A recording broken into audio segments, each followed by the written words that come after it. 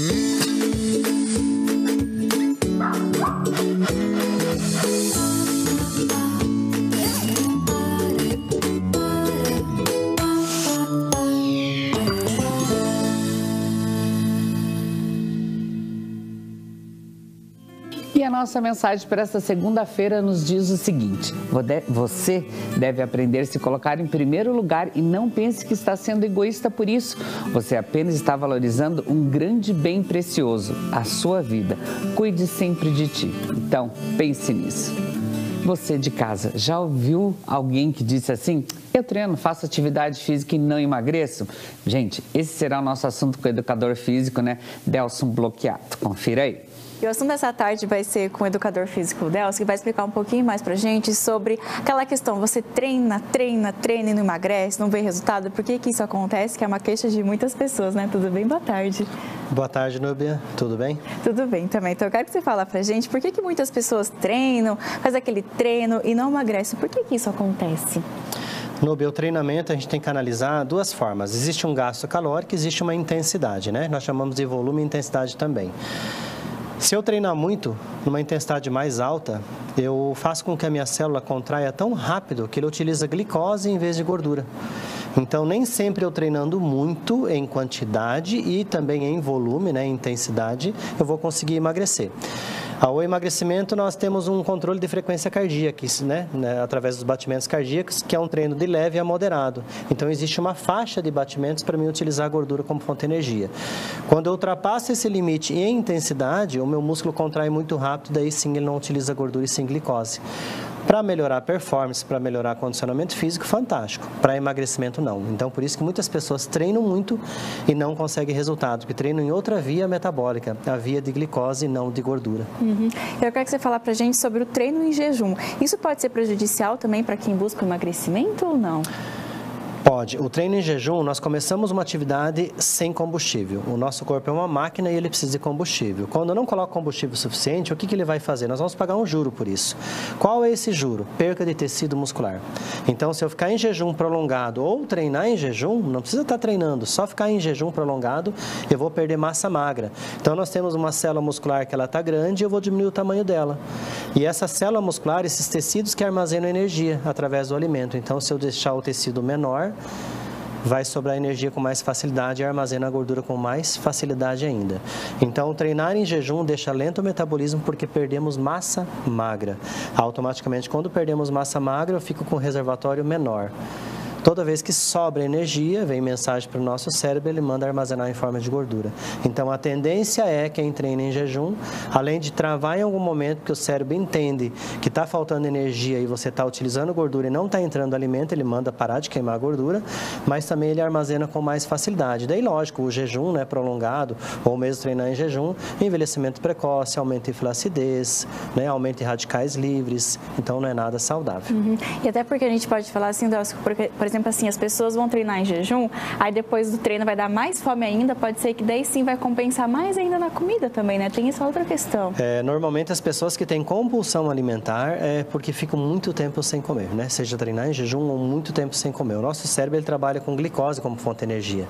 Então, se eu ficar muito tempo sem me alimentar, eu não fizer uma alimentação fracionada, sim, eu vou ter uma compulsão alimentar e eu vou sabotar no doce, na massa, eu vou abusar um pouquinho nesses alimentos que viram glicose mais rápido, porque a vontade do nosso cérebro é que sacie muito rápido isso aí, porque ele ficou muito tempo pagando um juro, né? Ele ficou muito tempo sem essa energia à base de glicose. Daí sim nós vamos repor com mais facilidade isso. Eu quero que você fale pra gente quais são os demais erros que as pessoas cometem na questão treino pesado e o emagrecimento também. Falando em emagrecimento, existe a intensidade, né? De leve a moderado. Então, o treino pesado é o treino exaustivo, o treino que você utiliza a glicose como fonte de energia. Então, quando eu quero emagrecer, Núbia, um dos erros maiores das pessoas é o volume. Então, se eu ficar 1 hora na academia, eu vou emagrecer X. Se eu ficar 2 horas, eu vou emagrecer o dobro. E não é assim. Nós temos uma via metabólica, nós modulamos o treinamento, que condicionamos a célula assim a usar a gordura como fonte de energia. Seja 30, 40 minutos, conforme a prescrição do treinamento aeróbio, nós vamos continuar queimando gordura se nós colocarmos um alimento de baixo índice glicêmico, ou seja, carbo simples, alimentos à base naturais, né? Legumes, verduras, proteínas boas, eu não vou ter pico de glicemia. Então, se eu condicionei a minha célula a utilizar a gordura durante 30 a 40 minutos e eu não colocar alimentos ricos em glicose, automaticamente eu vou continuar emagrecendo. E as pessoas pecam pelo excesso porque elas acham que treinar 1, 2, 3 horas é aquele gasto calórico, aquele volume de treino que vai utilizar a gordura como fonte de energia. Existe um gasto calórico elevado, sim, mas não é esse valor calórico que vai definir se você está utilizando gordura ou está vindo da glicose. E normalmente, quando é exaustivo, você usa glicose e não gordura como fonte de energia. E a gente pode falar também, Delcio, no caso, por exemplo, assim, as pessoas só treinam aeróbico. Também é outro erro que elas cometem, porque acham que só o aeróbico vai trazer esse resultado do emagrecimento, que não é bem assim também, né? O treinamento aeróbico é o que mais vai fazer a pessoa emagrecer, sim, mas desde que esteja naquela via metabólica correta de queima de gordura. Agora, o que vai fazer a manutenção? Vamos pensar, uma pessoa emagreceu 10, 15 quilos em 45 dias com treinamento aeróbico, alimentação fracionada, né? Que hoje a gente faz muito com a reprogramação metabólica. Mas e depois, o que vai manter esse resultado? Aí entra o treinamento muscular. O treinamento com peso, a musculação.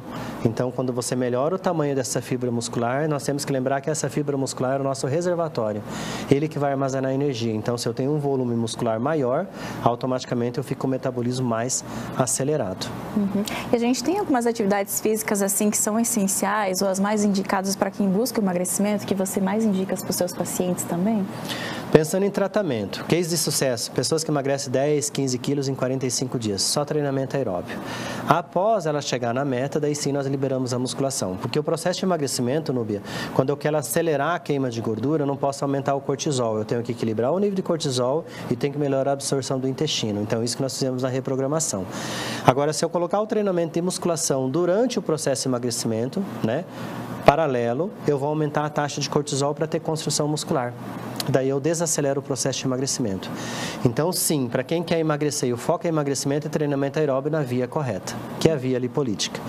Para a manutenção, daí após sim, a musculação vai ser uma grande aliada, ou exercício com peso, treinamento funcional. Aí sim, esses exercícios eles vão ser mais auxiliar no sentido de manutenção e não no processo de emagrecimento. E a gente pode falar também que a retenção de líquido é uma grande prejudicial para quem busca o emagrecimento também. Porque às vezes as pessoas vão para a questão do emagrecimento, enfim, mas tem essa retenção de líquido. Como que funciona esse trabalho da reprogramação também, das atividades físicas, para quem sofre com isso?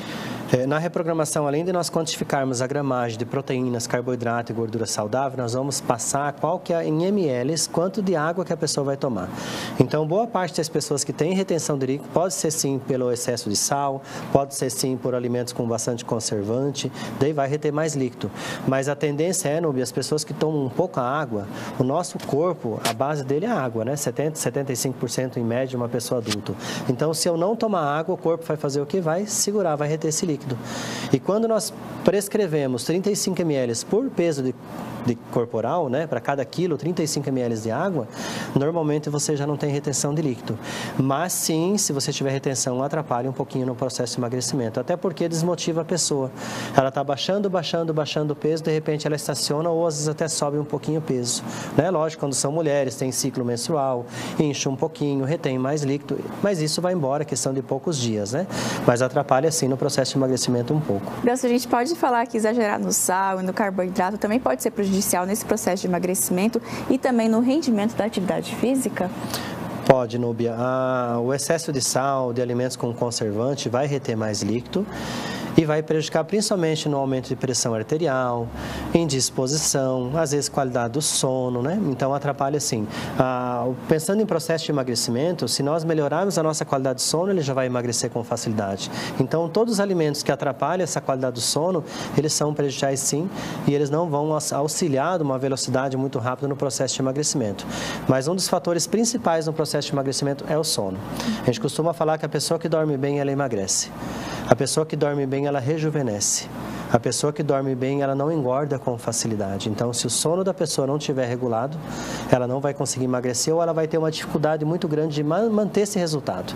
Então, o primeiro item no processo de emagrecimento, na reprogramação, é corrigir o sono. A partir daí, as outras coisas vão sendo uma consequência. Justamente isso que eu ia te perguntar sobre o sono, porque ele é um pilar muito importante, né? Às vezes as pessoas só pensam na atividade física, no cuidado com a alimentação, mas o sono faz uma grande diferença também nesse processo como um todo, né? Núbia, o sono, para a gente dormir com qualidade, nós temos aumento da produção de GH, que é o hormônio do sono. Qual que é a função desse GH? É ir lá no tecido muscular e restaurar ele. Ou seja, restaurar todos os danos que nós tivemos durante o dia. Todas as atividades que nós tivemos hoje durante o dia, ele vai restaurar esse tecido. Então, é um processo de rejuvenescimento também. Só que para ele restaurar essa célula muscular, os tecidos, ele precisa de energia. E a energia que ele utiliza é gordura. Então, o sono, sim, é emagrecedor. O GH, sim, é emagrecedor. E quando nós estamos em alerta, com o nível de cortisol muito alto, a gente não dorme, não repousa. Então, se eu tiver com nível de ansiedade, com nível de cortisol alto, eu não consigo repousar. Então, nós temos que equilibrar o nível de cortisol, fazer a pessoa dormir melhor. Automaticamente, a gente costuma falar que o emagrecimento acaba vindo de bônus. Então, acaba sendo uma consequência no processo. E a gente pode falar também com relação ao que você tocou no assunto sobre o estresse e também a ansiedade. Isso também pode prejudicar nessa busca que a pessoa às vezes treina, não vê esse emagrecimento, não vê esse resultado por conta disso também, né? Do estresse, da ansiedade, às vezes não está fazendo a atividade corretamente também. Isso, o nível de cortisol muito alto, o estresse muito alto, já é um processo inflamatório no nosso sistema. Se ele está inflamado, ele irrita o intestino. Se ele irrita o intestino, já não tem absorção de nutrientes. 90% da absorção de nutrientes é no intestino. Então, muitas vezes a pessoa come de forma saudável, faz uma suplementação, né, investe bastante em suplementos e não tem resultado, porque ela tem que equilibrar o nível de cortisol. Nós costumamos falar no processo de reprogramação, nós temos que equilibrar o nível de cortisol e fazer o intestino funcionar bem. Dormiu bem, daí emagrece. Aí no pessoal as pessoas que querem hipertrofia, vamos pensar num treinamento de força, definição, também ela precisa dormir, também precisa fracionar a alimentação, também precisa equilibrar o nível de cortisol. Que o nível de cortisol alto, que é o hormônio do estresse, ele faz um processo inflamatório, ele irrita todo o sistema. Então, ele precisa estar, sim, no equilíbrio no organismo, nem mais e nem menos. Se estiver abaixo, a pessoa não tem defesa. Se estiver acima, ela acaba desequilibrando um pouquinho. E Deus, para a gente finalizar, que dicas gerais você pode deixar, então, para quem quer buscar um emagrecimento saudável e duradouro também?